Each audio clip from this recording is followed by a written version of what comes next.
this is Big G Talks, an interview with Mimi Hayes. Thank you so much for being here. Yes, thanks for And having me. yeah, you're welcome.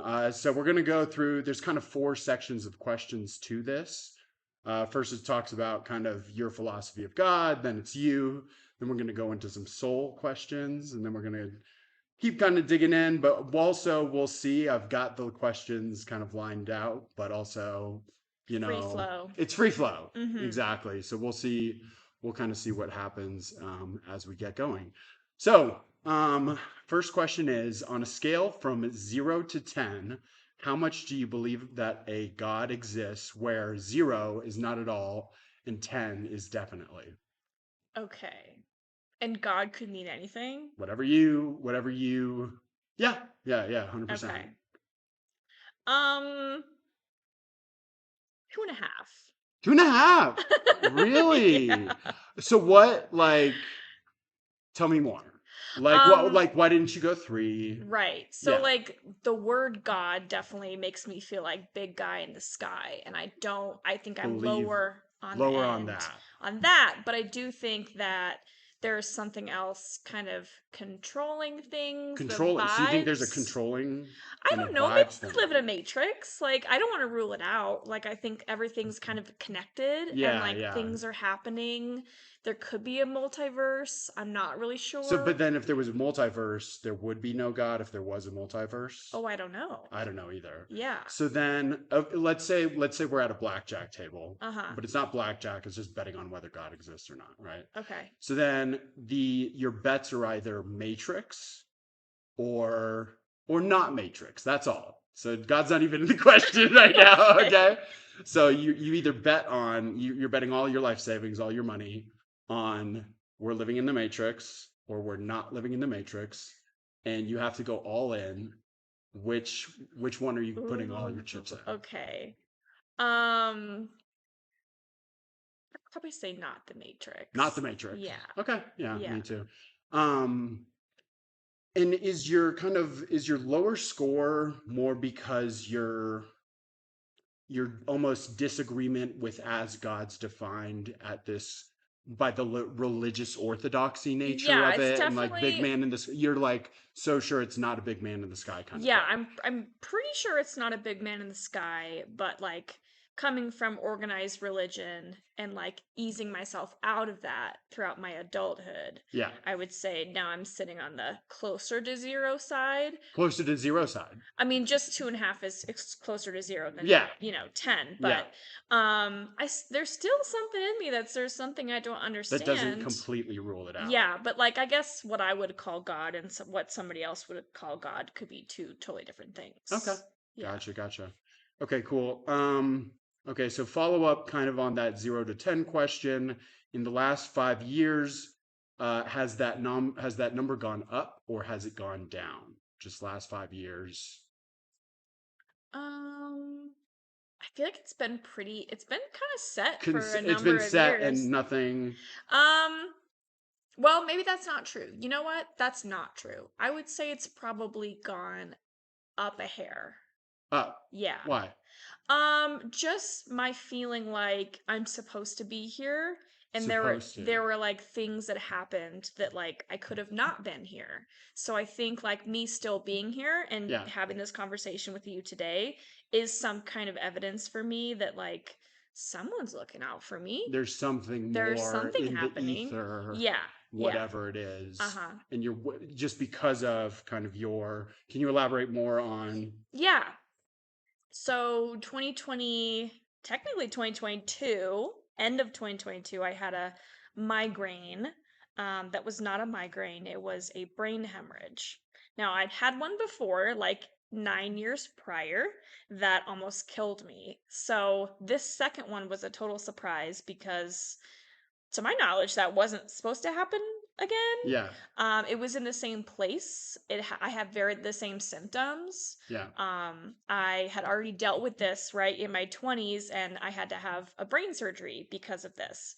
So when this happened a second time, I was like sure it was going to take me out. I was like, this is going to be it. This is how I die. Like, okay, I'm prepared. I'm ready. Just Really, I was going because back the through second it. time you had moments to think about like your own mortality, Well, yeah, I think the first time that it wasn't going to happen, or um that you were already just the done. thought of thinking about my death was a very unpleasant thing. So when I Yeah, went through it the first time, I just was like in denial that I even had to have brain surgery. Like I yeah, was just like, "Oh, it's just a little hole in my head. It's no problem. I'll be back to school on Monday. yeah. Like everything's fine." I was completely delusional because the idea that I was going to not be around anymore was really scary at Right, 22 years old. right. So I chose not to think about it as often as I could. So there's a lot of like processing that just didn't happen because I went like delulu and just like I'm just not going to think about it because I don't want to.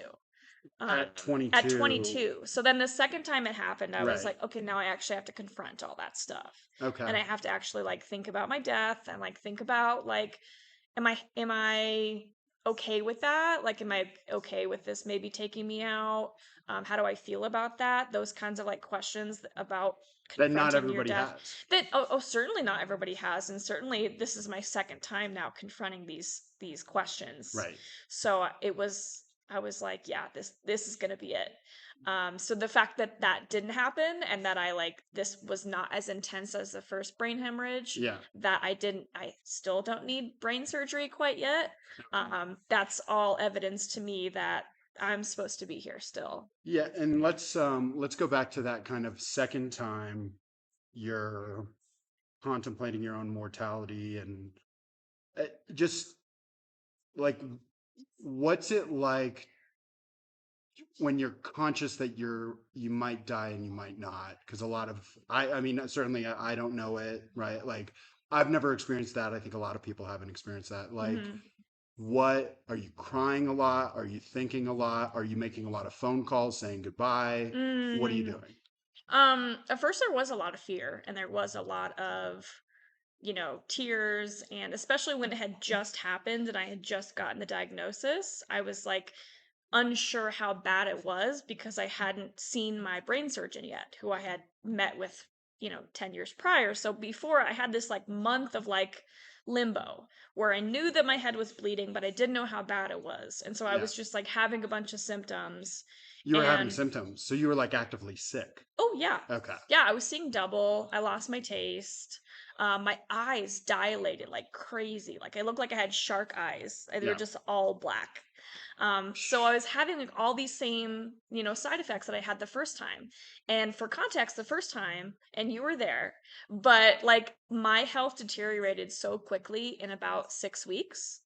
And so I was like, cool, gonna like have another brain surgery here in 6 weeks. Like Yeah. that's kind of where my head is at Okay. because this is, just getting the diagnosis.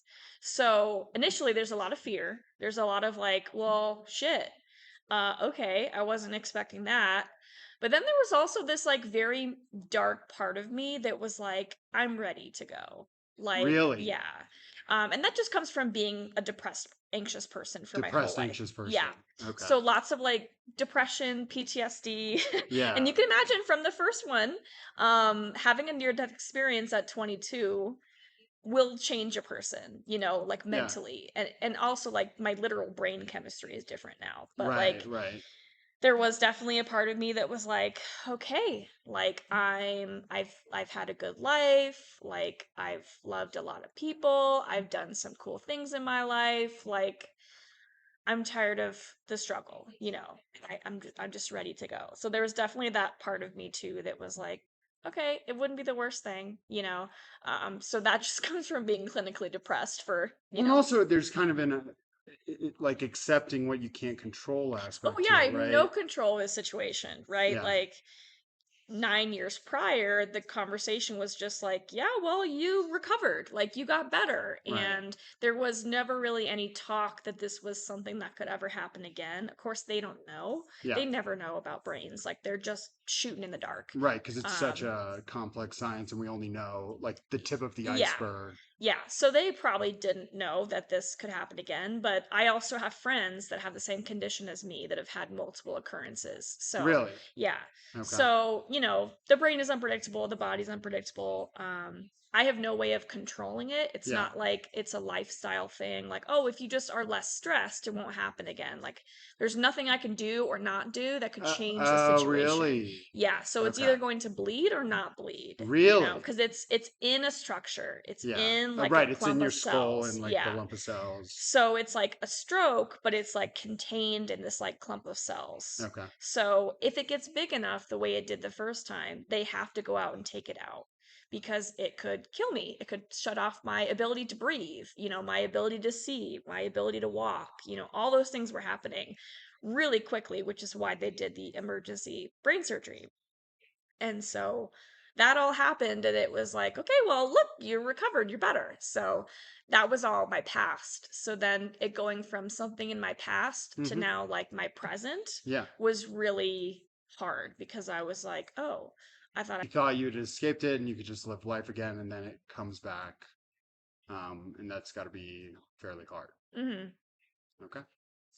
Well, as that's part of your story, we'll probably, get into it more kind of thing. Next question. Let's see um, if God does exist, what, as it's not a man in the sky, kind of as you're saying, like, what do you think the form is in your philosophy? I just see this like source energy. Source energy. So like everybody has energy within them, Yeah. and it can be positive or negative or like neutral. Yeah. I've been told like my energy's in the room with us, like because I'm a very high energy person. Okay. I've been told like, "Hey, I saw you coming from the doorway. Oh, Like like yeah, I like saw the your vibes, energy." like Yeah. you kind of I shift the I felt your vibes. energy coming from the doorway. As Yeah. things that people have said about my energy. So I feel like every person has that kind of source energy they can tap into that's like your soul. And so like you can't really control much of it. It's how you came out in the world. Yeah. You can learn new things and you can try to be more extroverted. It's not really about being extroverted, but it's just like your inner soul and your Like we inner all sense something. energy. Well, it's kind of like when you sense somebody looking at you from the back. Like that's Yeah. another form of like Mhm. energy that you don't necessarily see or measure, but like we feel it. Yeah, you're like, "Oh, I'm talking about them. They're right behind me, aren't they?" Right. Or like Like, somebody's looking at me right yeah. now and I can feel it. Yeah. So just some kind of energy that's exchanged within people. I Yeah. think like karma is real. Okay. So like, the fact that I'm maybe giving a few dollars to somebody on the street who's Yeah. struggling, I'm protecting my energy in that Right. way, and that's going to come back to me in some shape or form. Similarly, if I'm cruel to somebody, that's It's going to gonna come come back. back in that way. Now, quick question on like karma. Do you is it like a is karma an afterthought or is it like a serious philosophy that you like are actively invested in? You know what I mean? Like that it's controlling your decisions and stuff like that. Yeah, I don't think it controls my decisions so much as like I was taught from my childhood to lead with like kindness. Okay. And so like that's helping my karma all the time because Okay. I'm like a nice person. But obviously bad things happen to nice people as well that we Right. can't control. So, Yeah. the best that we have our control is just like making those choices in the right direction, And you you know. like just you have agency over your own decisions and Yeah. that's kind of what you mainly focus on. Yeah. Okay, cool. Do you think if there is a God, it has a sense of humor? Oh, for sure. Really? Oh, What yeah. kind of humor do you think like what kind of humor, right? Like dark humor, silly humor, the whole gamut of humor because it's like an infinite whatever thing. What do you I think? think it's very dark humor, Do you and think I, it's I do. I really do. Because, like, listen, listen, listen. Yeah, The yeah. first time my head exploded, I had just Right. gotten out of like a bad relationship. So there was like Okay. heartbreak. So my heart was Right. also breaking and my head was also imploding. So like Yes. it was a dual thing. And then you have like 8, 9 years later, and Yeah. now I'm in a relationship. Right. You're in a relationship right now? I You was were you were at the in the time. second yeah, yeah, During the second exactly. bleed, I Okay. was. And then then the brain exploded and then the heart broke as well. like in the Yeah. same So kind of, it's happened the same way it's both happened the times. same So way. there's an irony there And that it's in the same thus, spot in my head. Like, right. why is that the case? Yeah. Is it just this one spot in my head that's like, oh, we're not sure about this part of the brain? Or is God like, boop, pushing a Boop, little button and he's like, because ding that's the dong? funny button. Like Yeah, that's the that's, joke, the yeah, celestial joke. yeah, yeah. Right. Okay. And then I also think there's humor with like people who have passed on to the other side. So like we have a Yeah. bunch of family stories about like people that have passed on the other side like visiting us. And I've never Right. been visited myself, but like there's a great story with my dad's dad who passed away. Okay. And my dad was fixing something in the house late at night, fixing something. And then this fan goes off. Okay. Now, the fan hadn't worked in 30 years. It's a broken garage fan. Yeah. So it doesn't work. It's not plugged in. And it starts going Oh, off. Yeah. really? No way. And also my dad is like trying to use a power tool and he's like plugging it in and it's like zip zip, okay, it works. And then he goes to use it and now click click, it doesn't work. So he goes back and he's fixing it again. Yeah. He tries it again. It keeps like breaking. So he's just like, Dad, stop. Zip, zip, zip. Now it works. Oh, no So he's like, way. my dad is messing up my tool. Yeah. And then I think the fan happened after that. And so it was like he was messing with the tool, Right. and then he goes in the garage, and now the fan is Now the turned fan's on, and it's not it's plugged not in. It's plugged in. impossible. Yeah. Yeah. Why is the fan moving? Right. And he's like, Dad, just let me finish the job, you know? Yeah. And so my grandpa always had a big sense of humor and he was Yeah. always playing practical jokes. Right. And he would like super glue a quarter onto the porch and watch little kids try to pick it up, you know, Oh, that kind of thing. really? Yeah. So like Yeah. I believe in that. I believe Okay. in like the people who leave us also like stick around and kind of mess with us sometimes. Yeah. Well, and I also think that's kind of a common that's a common notion throughout a lot of people, right? Is like, oh, they're looking down on us now. Oh, they're in a better place now. Um, what I guess like why are you more almost certain of that? Um, leave God out of it. Like, what makes you so certain about kind of essentially like past souls looking at the present now? I just think it's hard to believe that, like, with how much energy that we have in Yeah. our bodies and our soul, Yeah. that when our bodies die, that just like poof goes away. Like, Right. I don't believe that. I think Yeah. that energy sticks around, and also sometimes if you're not like if you have unfinished business. Right. So if you had like something that you were supposed to do in life that you didn't do, Yeah. then you have unfinished business. Your soul, your energy needs to still be here to fix that, to do that thing. So I just have a hard time believing that like the soul just like poofs away into Yeah. oblivion. Like it's got to be still floating around there. Right. And it can be within people as well. And this is why we like get visited, is because like the energy is in the room with us. Right. Or you walk through a doorway and you're like, oh, grandma, are you here? Like you feel the energy. It's not so Right. much that you physically see a ghost, but you feel like the energy of someone is still there. Yeah. Have you ever heard the 8 grams theory? No, do So the tell. the 8 grams theory, it's really short, but essentially they have weighed people on their deathbed, like while they're alive, and then when they're dead, and they've weighed people before and after, and they lose 8 grams. And so the theory is that your soul takes up 8 grams within your body, and I that's believe that. I know, right? It's like Yeah. it's cute, right? It's some, and who knows? Maybe Tiny, I know kind of it's tiny, petite. but it's like, yeah, yeah, very much. But it's like something. Apparently, it's like real this and that, whatever. Yeah. Um, and kind of it's interesting. You mentioned something else about like unfinished business. Would that mean that you're kind of a believer that people have purpose? Yeah, for Okay. sure. Yeah. And I also think like unfinished business can be like you never forgave somebody. Like I definitely Really? So feel, it could be in me a bunch of different things, not yeah, just like a job, I but think like it it could, could be a purpose or a job, or it right, could be, you know, you held on to something and you right, never let it go. So yeah, like my grandma was a very unhappy person, and I remember even into her old age, she was mad at people who've been dead for 50 years. her Yeah. parents or her parents' parents or whoever let her down. She was like had a really troubled life. Yeah. And so like she never was able to really get past that.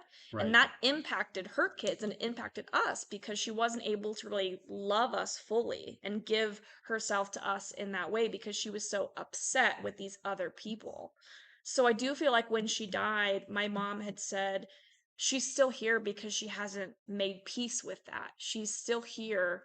And I don't know if it was my mom or my aunt said that she was visited by her and it was like a gray, flat, like shape that came to In them a dream. in a dream. Okay. And so it was like, this is their mom and she's still here and the energy is negative because she still hasn't forgiven. She still Yeah. hasn't let that go so that she can go on to that other space where Yeah. you can have Whatever. peace Right. wherever that is, right? And Yeah. so like I do think that everyone does have a purpose, but also like if you don't let something go Yeah. or you like hold something in, you are probably going to be here too to try to figure that out. Okay. Yeah. Kind of back to the 0 to 10. Um, Piggybacking off of the idea of purpose, like I think purpose is something that I mean it's something certainly I've struggled with, and it's something I think is thought about a lot. Um, from 0 to 10, where 10 is really confident and 0 is not at all confident, how confident are you in knowing your purpose? Mm. 11. Really? Yeah. Congratulations. I'm like a 2.5. Yes, but I will Yeah. say it's because of what I've been through. And so Okay. it's been solidified because the first thing I ever wanted to do actually was be an actor. Okay. That was my first calling. Right. I grew up in the theater with my aunt, who used to be a seamstress at the Denver Center. Okay. And so she would take me to the theater and we'd go see A Christmas Carol. And she would like tell me in between, the acts and she'd be like, "Oh, this suit kept ripping and this actor was so funny." And she would tell me all the details of all the stuff on stage. Right. And I was like, "Oh, there's kids on stage." And I was like 9 or 10 and I was like, "Oh, why am I not on stage?" So I knew I wanted to perform and I wanted to Perform on be on a stage. stage, Yeah, right? like you were just drawn to it. I was drawn to it and I saw Yeah. kids my age, so I knew Okay. it was possible. Yeah. That was purpose number 1 was Okay. to act and to tell stories. Then I hang out with my other aunt and she's a teacher Yeah. and I'm in the classroom with her and I like to organize her classroom in the summertime and I'm like her little interior decorator and I like put her posters up and I like help grade her papers and organize her books. And everybody in the family was a teacher, like from generations past. So Yeah. it was kind of like just, oh yeah, you're probably going to be a teacher kind of thing. Okay. And then at some point in my youth, I said to my parents and probably some other adults that I wanted to be an actor. And they were like, "Oh, honey, that's not like a real job. That's like what you're thinking is waitress. No, Actually, really. because actors Yeah. you have to be like the one 0.001% 001. that actually get to do it and so Yeah. like you can do it as a hobby so like go ahead and audition for the school plays. And that's fine. And I was like, well, no, like that's what I want my job to be. Right. And so my soul was definitely crushed Okay. at an early age because it was communicated to me that being an It's actor was impossible. not Your real. dream just got Yeah, smashed my on, kind dream of was thing. smashed. Right. And so it was like, okay, teaching it is because that's just my world and that's just where I've been comfortable. And I also Well, and like the the classroom. success rate of actually achieving teacher is like And it the was probabilities. expected. It was Yeah. so expected. It was Okay. like if I wasn't going to be a teacher, they'd probably be like, "What? An accountant? Are you sure?" Like teaching was just so familiar within the family. Okay. And so I went to become a teacher and I was messing around with acting the whole time in my Really? childhood. Okay. I was the theater kid and I Yeah. Yeah. was, Yeah. doing the plays and the Yeah. musicals and I did some community theater, like trying to like branch out and be like, okay, I could be a real actor still. But it was still very much like my little hobby, my little like closeted dream, Yeah. that kind of got put down.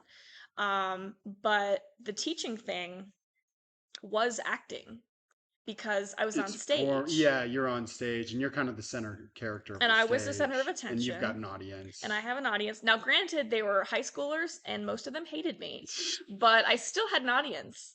Yeah. And so I kind of was still an actor and I Yeah. was still telling stories. Okay. And so I was kind of scratching that itch without knowing it. Yeah. But then, you know, throughout my life, I've kept going back to teaching. So I Yeah. left teaching after 2 years. Okay. It also crushed me It like a little crushed you. bug. What? Yes. Okay. And what Um, crushes teacher Mimi? Working 70 hours a week for like pennies, and the Yeah. kids Yeah. don't respect you, and Right. the administration doesn't help you. And sure, you get summers off, but you sleep the whole summer away because you're just so exhausted from the Really. school year. So, Okay. like, I couldn't do it, and I had a head injury. Yeah. And so then it was extra hard because now I still had all these side effects and symptoms that were making things like 3 to 4 times harder than the average person. Yeah. And teaching is already hard for anybody. But when you add to its When you hardness, add, then it's just that much more yeah, difficult. so I burnt out. I burnt out really fast. And my solution was to go move to New York City because that's what you do when you're burnt out is you move to New York City to go be a comedian. And so I was going to go do stand up and Right. chase my dreams, Yeah. you know, kind of like finally.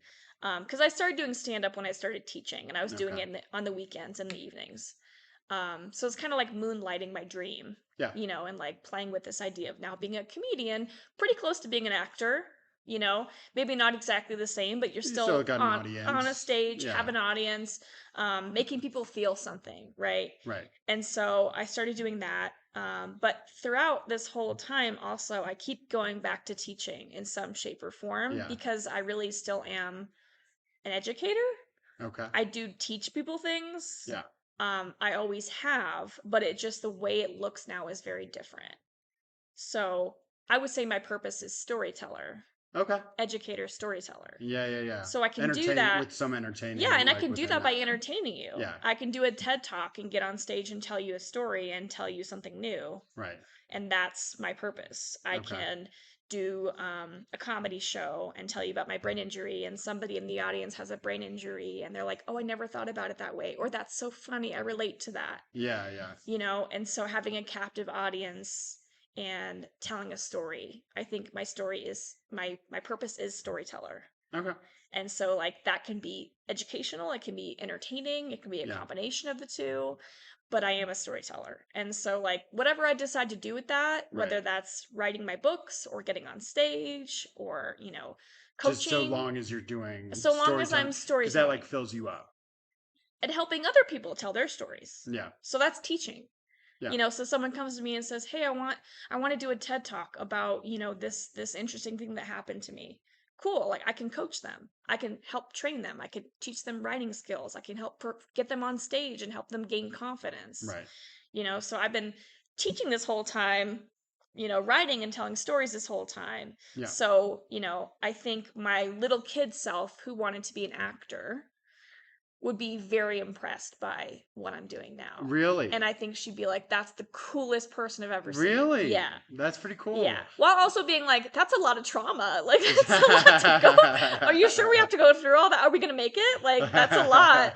But I think little me would be like so impressed by that Yeah. because, oh, she is an actor. She is in plays and she does get on stage all the time. So she is acting. Yeah. But also she's cool and she's, you know, living her dream and she's meeting all these cool people throughout the way, you Yeah.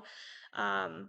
Just all the things I've been able to do throughout this lifetime really do impress me, you know, Yeah. if I really think about them. And I have imposter syndrome, so I'm always trying to outdo myself. Okay. But then when I stop and I'm like, no, that's cool as hell. Like that's Yeah. really cool. I think that's why I'm here is to keep doing those things and keep Okay. connecting with those people. Yeah, and just kind of build one brick at a time.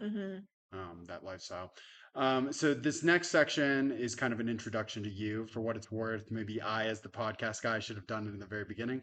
But I wanted to like start off with kind of the meat of your philosophy first. So, anyways, introduction to you. So we're at a cocktail party, and I'm a guy trying to hit on you.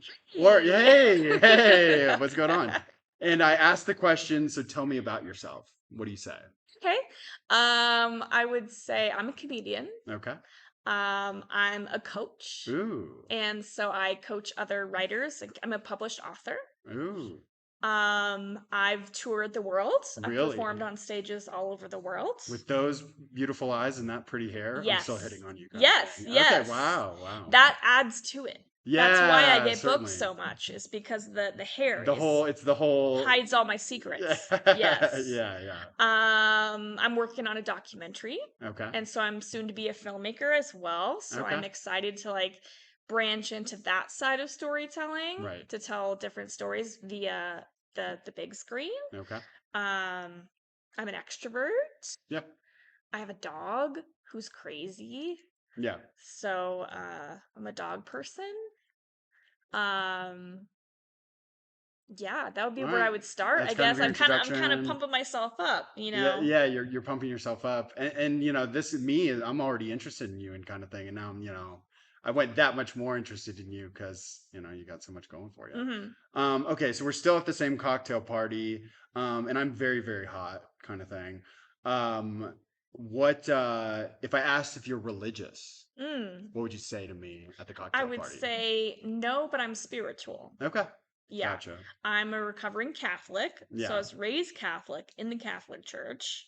I have dipped my toe into other religions. yeah, Still Christianity. I haven't branched into any other yeah. um bigger religions, but I did kind of test the waters for a time after I um kind of got into my teen and college years. I would go to other friends churches. Churches. Okay. I think just because the guys were hot, Yeah. honestly. See, this is the thing. Hot guys. You So, and there know. was like live music. So, Yeah. and that's a little more interesting to me than like the Catholic Church, which is like people singing off key, you know, Right. and a lot of old folks on stages, old white guys, you know, talking about this is the body in Christ and this is the blood and this is, you know, Yeah. the wine and all that good stuff. I was kind of over all of that and I was like, oh, look at this shiny new thing.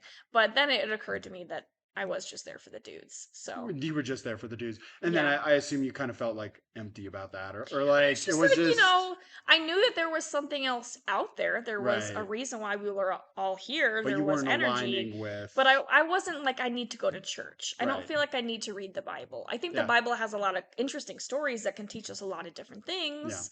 But also, there's some things in the Bible that are crazy town and like say Yeah. we Yeah. should throw stones at women's heads and stuff. Like, I don't feel like that's a piece of literature that I personally need to read. I don't feel that I need to go to a church. I feel that when I'm praying, Right. it's some form of creativity that I'm doing. That's my version of praying. Like if I'm creating something Right. and doing So some kind of you're art saying you form, pray through your actions, yeah, kind of I thing. think I pray through creativity. Okay. Um, and I pray through like relationships. So like if I'm having a hard time, I'm not going to go, "Oh dear God, please help me through this hard time." I'm going to pick up the phone and call my best friend and cry to her about it, you know. Right. And so Right. she's going to give me advice or say, "It's okay. I know you feel bad. It'll be better." You know, whatever the conversation that needs to happen, but I'm going to pick up the phone and call my friends. I'm not going to. So you lean more on friendships than you do whatever may be in the sky or I don't, whatever. I know we're pointing I up know like we're into pointing the at sky. yeah, but it could be better than Yeah. that. I don't know. Yeah. Okay. Cool. Let's see. Are we still at the cocktail party to talk to? You need to pay when you Interesting. Okay, this is more of a I'm just curious how you would answer this. Once again, super hot guy at the cocktail party.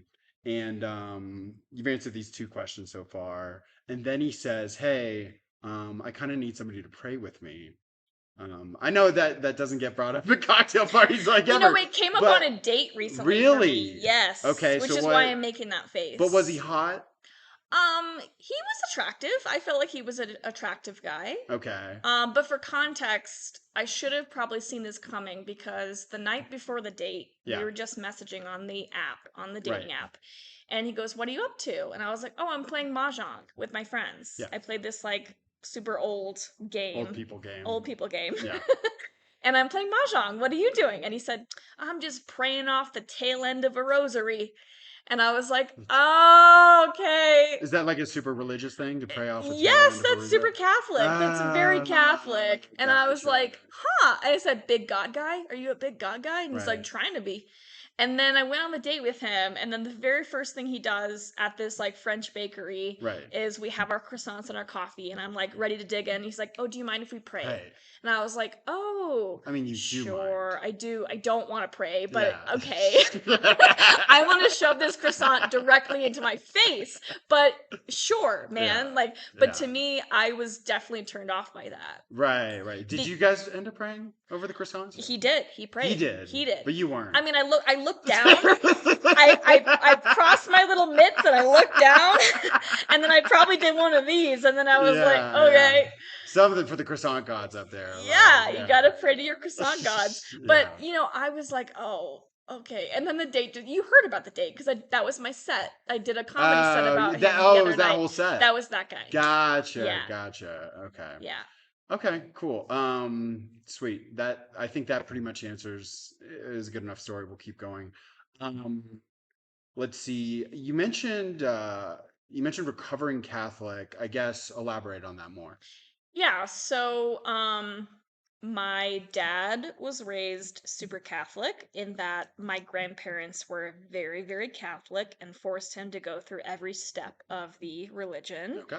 from I don't even know what they're called anymore. It's been so long. This is how recovering I am. I've like blacked it all out. There's like, you get confirmed and you do all these classes and you go to Sunday school Yep. and you have like a catechism and like these are all just like different things you have to do to become like a real Catholic. Yeah. In your childhood, you have all this education. So he was forced into that.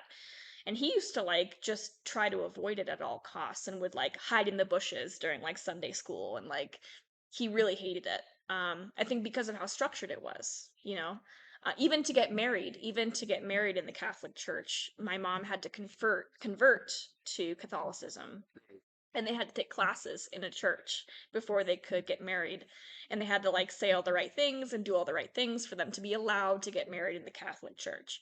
So when we were raised, we still did the church and we did the stuff and we did holidays. We're very like Catholic holidays, but as we got older, my parents were like, we were just kind of doing some of this stuff like for your grandparents, you know. And Really? so like Okay. and so now that you're older and your grandparents are gone, my Right. grandparents died on my dad's side, the ones that were Catholic, passed away when I was in middle school. Okay. They were older grandparents. Yeah. So they were like, now that your grandparents are gone and like you're getting older, it's kind of up to you. If you want to keep going to church, go to church. If you want to pick a new church, if you want to go with friends, if you want to change religion, like It's it's all up to you. totally up Once to the you. grandpas and the Yeah, I grandparents. mean they were doing a lot of the stuff to like definitely like make them happy and Yeah. show that we're raising our kids with some sense of religion. Like they didn't want to like not raise us with religion, Okay. because that was also, I mean, think about this as like the 90s, like that would be really controversial, I feel like, at the time, just to be like no religion whatsoever. But, like we were raised with the basics of Right. Catholicism. But once again, like high school, it was kind of like, yeah, do what you want, Yeah. and so I was just kind of like, oh, okay, well, then I won't do it. Like, Yeah. then I'll Yeah. just, I did try a couple other churches and I tried some other things. I did go to a Catholic university my first year, Really? but that was more about playing hockey Okay. and playing sports at that school than it Yeah. was ever about the fact that it was a Catholic school. But I did like seeing nuns on campus. Nuns and monks are kind of cool. Okay. Like, that's the one part of that religion where I'm like, that's cool as shit. Like, Yeah. you wearing a full on habit and you're walking around town and they were like our professors and stuff Yeah. too. So we had nuns and monks as like professors, and I thought that was like so cool. I don't know, something about nuns just like fascinates me. But other than that, I was like, yeah, It wasn't I'm not like here because I'm like going to a Catholic university. I'm just like here to like play play hockey hockey and and be see in college for the be in sake of yeah. college, and I was only there for my first year. So Okay. Um, was it once again kind of going back to the phraseology of recovering Catholic? Like, what was it? Was it just like not fun, not interesting, like just not? It didn't resonate with you, meaning like the Catholic practice. I haven't participated in Catholicism at all, so just like your participation within Catholicism, was it like actively kind of a nothing burger for you or like boring? well, it's definitely one of the more boring religions, Okay. if I do say so myself, just because of the structure of it is so rigid. It's so rigid. And so there's lots of like, they read something from the book and then Right. everyone stands and then everyone Just sings off key and then yeah. you get back down on your knees and they read something else. And like as a kid, I was just like coloring in coloring books. Like Right. it's going over my head Yeah, as a yeah. But you're like child, still there, right? But so they like still, but they think it's good for you as a child, kind yeah, of they're like, this for is what you're whatever supposed to do. reason. I don't Right. know. Yeah. But I kind of always, as a kid, was like curious about God, but like God always within Catholicism, like there was always this like shame attached to things because it was like you're going to hell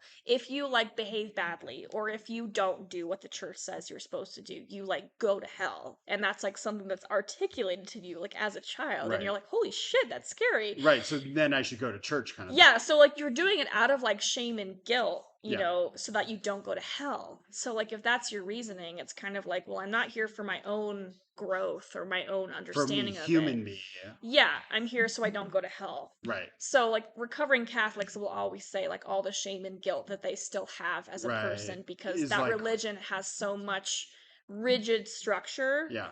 and it's such an old religion Right. too that like all these traditions that are carried on and they're just like nonsensical on the surface but like doing them for hundreds and hundreds of Yeah. years, and killing people over this religion, like the wars. I never understood that either. I'm like, people are going to war because you're this religion and I'm that religion. That makes no fucking sense to me. Yeah.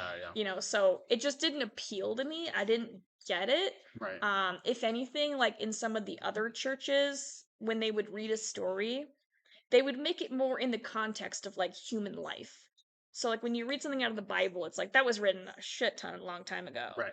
And like none of that stuff really makes any sense to me. But in these other churches, sometimes in these Christian churches, they More would like contemporary read, yeah, they would ones. like read a story and be like, so that would be like if you went to the grocery store and someone was like, hey, I'm gonna cover your groceries today just for no reason. Right. Wouldn't that be cool? Yeah. Like they start talking to you like in your real life. And I thought that was They more kind of bring it interesting. down to our Yeah, contemporary level more. and not just like some old dude in the Bible did Right. this one thing one time. Like, Right. what does that have to do with me? But you don't go to church necessarily Christmas, Easter, We just used to, okay. definitely used to. Yeah. And definitely as we were getting older, we started going less and less. And Yeah. we would only go, we would call Creasters, Christmas Easters. Right. So you Oh, just go on gotcha. Christmas and just go on Easter like Yeah. twice a year. So we would like go to church, and I remember like even like midnight mass on like Christmas Eve we'd go to Yeah. church. And that was kind of fun because we were like staying up late. But it wasn't Yeah. like, oh, I get to go to church at Church. midnight, It's like, no, Yeah. I get to be up past midnight, Yeah. and fall asleep in the car, and then in the morning it's Christmas time. Okay. So like that was always a fun memory, but not because of the church. It was Okay. because you're a kid Your and you get to stay kid. up late. Yeah. Yeah. Exactly. Yeah. Okay. Let's see. So, kind of as it pertains to your quote unquote faith journey now, would you say that your like creative work is more in line with your purpose and they're more in line with the energy, whatever the energy is of that 2.5? Like, is that more, am I putting it into accurate words or am I not putting it into accurate words? Yeah, I think so. I think it's all connected. Okay. So like when I am on stage, I feel like I am connected to my purpose. Okay. And I feel like I am reaching people in a way that I have the opportunity to reach them because I'm still here, because somebody somewhere said you should survive these two brain injuries. Like an underlying controlling Yeah, I mean, thing. I don't know if it's like an invisible Control, hand or right, if or it's puppeteer or whatever, but just like like some kind of something. energy that's like Yeah. this one should stay. Like this one should stick around because Right. like kids die, like children die. People die young in life. Yeah. And I always thought I was going to die like before I hit 25. And I think part of that has to do with the fact that I couldn't picture myself past 30. I Yeah. didn't know what that looked like. I didn't know anybody that age even really in my family. Okay. And then also I probably watched Final Destination too soon as a child, and I saw like young people dying in freak accidents, and I was like, "Oh, I'm going to die in a freak accident." So like young me was like, "Yeah, I'm probably going to die at like 25 at like some horrific car accident or something." So Yeah. I really didn't see my life at this age. I didn't Okay. know what I would be doing or who I would be. Um And so now that I'm here and I'm like communicating with my younger self and being like, we're still here. Look, we're 34 and we're still here. This is what we look like. This is what we sound like. This is the job we have. Like, Yeah. because little people just can't wrap your heads around that. So I think Right. it's, a little kid thinking about death for the first time is also kind of like, oh, I can't even picture like what I would look like at an older age. Yeah. Um, and death is kind of fascinating for a young person as well, because you're like, oh wait, we just die and then what? You're Like then what right. happens? So that is really a vulnerable age for religion to come into the picture, because you have young people and you can impress upon them, oh, there's a heaven, there's a hell, there's things you must do to get there. So that's pretty interesting. That's not exactly what you asked, but um yeah, I feel like spiritual in the work that I do and that I'm reaching people. Well, and it also sounds like you have this relationship with your younger self that seems to be significant in like how you live now, Hmm. which I think is really, really, I've never thought about it that way, but that's really, I find interesting. Yeah, it's come up kind of recently too, because I went to this like women's retreat For last year. what? It was Like just what like kind of a women? women's like come and like reconnect with your child self like Gotcha. retreat Okay. is how it was kind of framed. Yeah. And I'm part of like different like kind of all women communities and that do Okay. different things. So this was like this group who we would go on outings like once a month. Gotcha. And so last year we all got together for this retreat, Yeah. and there was like, I don't know, 15 of us. And some of the women I didn't know, some of them I did. And we did these like workshops. And I actually led a workshop too that was like a writing workshop. But in one of the workshops, we were asked to bring a picture of our child self. At any age you wanted, just bring a picture of a younger version of you to the retreat. And so in this workshop, we like had our picture and we were like, okay, like who was this person that you're looking at in this photo? So I'm this picture, here's me.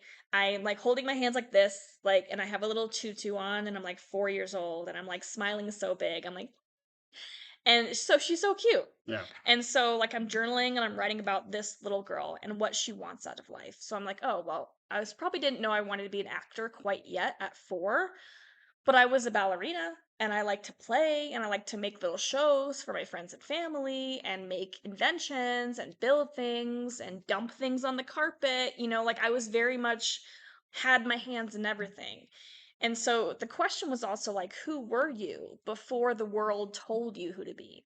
Right. Right. So it's like the And who world, were you before the I world told was you to just be? like capable of anything. I was a rock star. I was an actor. I was just like playing around. I was Right. creating A things. I was strong creative. imagination. Yeah. And so the world kind of sucked all that out of me in a way throughout, my life. Isn't it Just, crazy how it does that? I mean, yeah. it's interesting.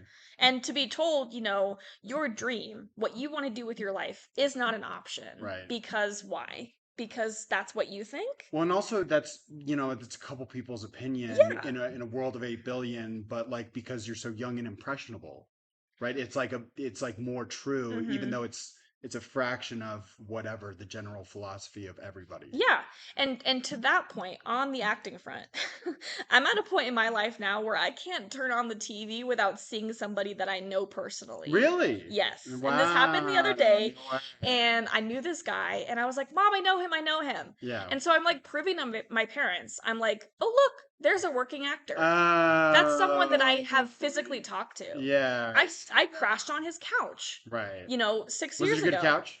Yeah, it was comfortable. All right, I cool. think it was more like a cot. It was like a cot. Yeah, yeah. But there was this guy on like Ted Lasso, and No he was like way, he had a really? speaking role, and I Yeah. literally turn on the TV and I'm like, I know that guy, Get and I out. message him and I'm like, hey man, congrats, and he's like, thanks, but like that happens all the time, Right. and so it's Well, an like, actor's like a legitimate profession. and they're working. Right. And so, and no, they're not, that guy's not a famous person, Yeah. but that's not even why we do it. That's not why I don't want to be super famous, because then a lot But of the your life is taken away. performance, like you like the Oh performance yeah, aspect of it. I love acting. I love learning lines. I love, trying out a new character, trying on the Yeah. costumes, the lights, the cameras. I love it all. Yeah, that's I great. love this stuff. It's great. It's what I love. And so I'm doing what I love all the time, Yeah, yeah. but I'm proving to them, and of course They never meant to crush my dreams. And it wasn't just Right. them, Well, it and was other and adults. also for what it's worth, it's so funny because they were protecting you in their philosophy. They weren't. The motive wasn't to crush dreams, Mhm. right? Mhm. Like I'm presuming as much. No, of course, Yeah. and I got that not just from them, but so many other adults that are telling you, you got to get a real job. Oh, actors don't make any money. Prepare to be a waitress. And Right. so I'm proving to them all the time, again and again, like in my line of work, it is possible. And they are making money and they are Right. doing well. And it's not easy. No one ever said it was easy. Well, there's plenty of shows too. Like there's a demand. You know. Um, yeah, completely. Yeah. Okay. Let's see. Okay. Now we're gonna go to the soul questions. Do you think you have a soul? Oh, for sure. And then tell me more about your soul. Ah, what a great song. What an old Yeah, soul. old soul. Old You're an old soul soul. I kind of play thing. mahjong. Yes, I Yes. play mahjong. Okay, I Yeah, yeah. crochet. I Right. wear old lady outfits. Yes, I have an old Old. soul. Yes. Okay, gotcha. Um, I do think I was probably supposed to be born, or if I have a past life, Right. maybe I was born, like 1920s. Yeah. Um, when I had the right to vote and before the Great Depression, this nice little pocket Okay. where I would have been like a flapper and I would have been A just like, flapper. What's a oh, flapper? they're the dancing girls Gotcha. with the little dresses. Okay. I would have been like an actor and like a dancer, Yeah. and I would have been just like traveling the world like as a little. Dun, dun, dun, dun, dun, dun. So I think like I like old stuff. I Yeah. like old stuff because I love history. Right. I think history is fascinating. My soul, um, it's very sensitive. Like Okay. I'm a hugely empathetic person. Yeah. So if you're gonna tell me a story about your life, and maybe start crying, I'm gonna cry with you because I feel what you're feeling. I'm like able to put myself fully in your You're very shoes. empathetic. Yes. Okay. So I'm a very empathetic person. I'm very sensitive. I love love. I love loving The people, concept of love, and I loving love my people. friends, and I Yeah. love loving up on my friends. Nice. Nice. I'm cuddly, like I'm a Okay. nice cuddle bug. So like that's part of my soul, I feel. Yeah. Like, I'm just very loving and caring. But yeah, I think my soul, my energy is like warm and nice and cozy. Really. Yeah. Okay. If there was like a feeling attached to it. Yeah, it would be like warm, loving, nice and cozy, Mhm. sensitive. Mhm. All right. Yeah. Cool.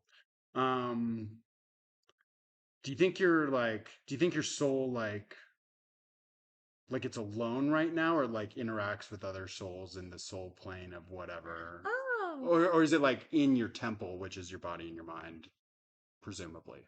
What do you I think? think it just You extends. think it extends? Yeah, so like Okay. it can connect when it feels safe to do so. Yeah. Like you can have a little soul connection with a friend or an animal or, Right. a person or a place.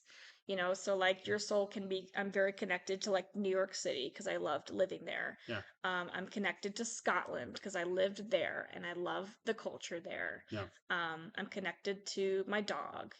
And so I think you are super open. You can choose to be open as a soul. I think a lot of people close themselves off because they don't want to be vulnerable in that way, Okay. and connecting to people is scary and being vulnerable is very scary, but I'm just kind of all Like out there. you at least, yeah, Yeah. you're out there and you Which want I to think connect. also leads me to be very vulnerable because I get manipulated a lot because I'm such a nice person, because I'm just so open and like, Shucks. so we've had some crazy stories of some people just, like, ooh. Well, now you said crazy story. Like you got to say one of the crazy stories. Well, I will say, like, as a child, because I was such a nice kiddo, I was the kid that if nobody there was another kid that nobody would be friends with, and they were kind of a Oh, and then loner, you were friends with I them, was, like, kind of friends with thing. them, but they weren't Right. always a good person, and so Right. sometimes So I you get, would like, you kind of more manipulated. test the friendship? No, Or I'm would you no, all you would in. stick with All it in. even I'm if like, they "I'll be kind your of friend. sucked? Yeah, I'll be your friend." But then they would Wow. like hurt me in some way or No like stab me in the way. back and I'd be like, It's like, "Ouch, geez, why no did that happen?" wonder. Yeah. And then it's like, "Well, because you don't have any boundaries." Like and I'm working on that as an Yeah. adult, but like Boundaries. boundaries, Yeah. because I'm just like, "Yeah, I'll love whoever. Oh, what's that? You need money? Sure. How much do you Right. need? Oh, you're You're gonna like like giving steal my yourself car? Yeah, like I'm very vulnerable to just like bad people because I'm just you're a so giver. I'm a giver. Yeah. Yeah. Okay. Yeah. Let's see. Kind of now tailing it back to relationship with the 2.5 of God, whatever that is. Do you pray? How do you pray? What do you pray to? Um I think I pray through writing. Through writing. And so I'm a big time journaler. Okay. I'll journal almost every day. Okay. And when I'm doing that, I'm letting myself just kind of wake up, get the gears turning. What Yeah. am I feeling that day? What's going on in my life? And I've been doing this for many, many years. Yeah. That's how I get my morning energy out. And I think, I pray into that space because often my hopes and dreams are in that space. Yeah. I really wish I would get this job. I hope I get this gig. I hope this relationship works out the way I want it to. Yeah. I kind of put a lot of myself and my feelings into my writing, Okay. my personal writing that nobody else sees. So Yeah. that's Yeah. just for me. Except the time when I wrote a one woman show and I put it all On a behind journal me. kind of Yeah. thing. I wrote a one woman show about the stack of journals I've had Oh, throughout my cool. 20s. This is Nice, actually nice. Do you going still back have to, the stack? I threw away a hmm lot of my journals. I kind of felt bad Oh, about no, it, I but never like, do. yeah, yeah. No, I wrote a show where 20 something me is having a conversation with 30 something me Okay. through these journals. And so oftentimes I'll put it Oh, behind me on a projector and I'll really? have the actual writing behind me. And then I Yeah, like talk, and the little me, younger me, right. is like, I want to be a teacher and I want to marry my high school boyfriend. And then 30 something me is like, girl, girl, that's not going to happen. And then I'm kind of like coaching her through her 20s because this was a Oh, very like formative really? decade for me, Yeah, yeah, and so like yeah. obviously 22 was when I had the first brain hemorrhage. Right. I wrote the show before my second brain hemorrhage, so that's Okay, not so even it's in in the between show. them. Yeah. Okay, But it's called 20 Nothing. gotcha. And so it's a one woman All show, right, and I cool. kind of switch between these two versions of me, Yeah, this yeah, yeah. very hopeful, very young. I mean, I have a Right. picture of her. She's 22, she's standing in front of East High School, Yeah. and she's wearing like heels, and like, I don't even wear heels anymore, like, Okay. but she's so cute, this Yeah. little 22-year-old version of me, just like the little 4-year-old version of me. Yeah. They're like pretty much the same. And so I like to see that picture of me and be like, oh, like she's still in there. She still has so much hope for the world, and she's yet to be like traumatized, and she's yet to be broken up with, and she's like so sweet. So I like that conversation going back and forth. That's kind of a version of praying to me because Okay. I'm like Because it's like I don't know. making space for that, for like a younger Yeah. version of myself. Yeah. And I'm thinking, okay, could I talk to my 40-year-old something and be Right. like, do we have any tips for the rest of our 30s? But kind of like, yeah, thinking about myself at an older age Yeah. and asking that version of myself, are you happy with the decisions you're making now? Is this all going to work out? Yeah. Like that back and forth to me is kind of a spiritual work Okay. that has nothing to do with anybody else but versions of me in this lifetime. Yeah. All right. Interesting. Um, let's see. What's your what's your opinion on whether or not Jesus happened? I think he was real. You think he was real? Yeah. Okay. I think he was a real guy. I think he was not a white man. Okay. I do think he was a real I'm guy. kind of on the same page of like Yeah. not white. Yeah. Yeah, I don't think he was a white guy. I'm pretty sure. Right. Um But definitely like live, breathe, yeah, was a real like guy. had a Yeah. heartbeat, Yeah. all And that stuff. I think there's like history to that and there's like science behind that, I Do you don't know think? all of it, but Yeah. So then I don't know how much I want to ask follow-up questions on you not knowing much. But like do you on your concept of miracles, right? So Jesus performing miracles, like do you think they were more great magic tricks or do you think Jesus Hmm. actually performed miracles, or was Jesus really like the first big magician? That's a really good question. Feeling more on that 2.5 side, Right. On probably the he was like a good magician. Okay. But yeah, you hear like, okay, did he really turn water into wine? Okay, Right. was that just like some like thing he slipped into the thing? He's like, Well, whoa, change well, that would be colors. magician kind of thing. Yeah, Yeah, yeah. yeah, I've never thought about it that yeah. way. Okay. Yeah, that's a really good question. Okay. Cool. Thanks. We got one good question. Okay. We made it Nice. this All year. right. Good. Good. Good. One good question. Let's see. Do you? So then you probably don't much relate your life to the Bible, right? Okay. Cool. That kind of knocks out about it. Let's see. Just kind of as we're wrapping up, and as this conversation has brought up different things, I don't know. Is there anything I didn't touch on, um, that you think is significant? Is there any, I don't know, stuff that came up that you said, well, maybe that's worth elaborating more on that I didn't necessarily prod with a question, or I think it's interesting though if you were to ask that same question you started with on a scale of 0 to 10. right? I think now that we've talked more, I'm like a 3.5. No Yeah. way! Yeah. So like there's some growth happening, That's funny. because the more I'm Yeah, talking about it, the more I'm articulating my thoughts. And now right. that like, oh yeah, I talk to my younger self and I like do this and that. I'm like, yeah, I'm probably a little more like more in the 3.5 All right, area. there we Yeah. go. Cool. All right. Well, thank you very much, Mimi Hayes. This is Big G Talks with Mimi Hayes. Thank you so much for the conversation and for your time. It's very much appreciated. And is there any, I don't know, are there any plugs? Would you like to do Yeah, plugs? you can visit my brand new website, Okay. writingwithmimi.com. I'm on the gram, Okay. Mimi Hayes Brain. Okay. Yeah, if you want to work on a writing project, I can be your coach. If you Okay. want to book me for a comedy show, you can do that.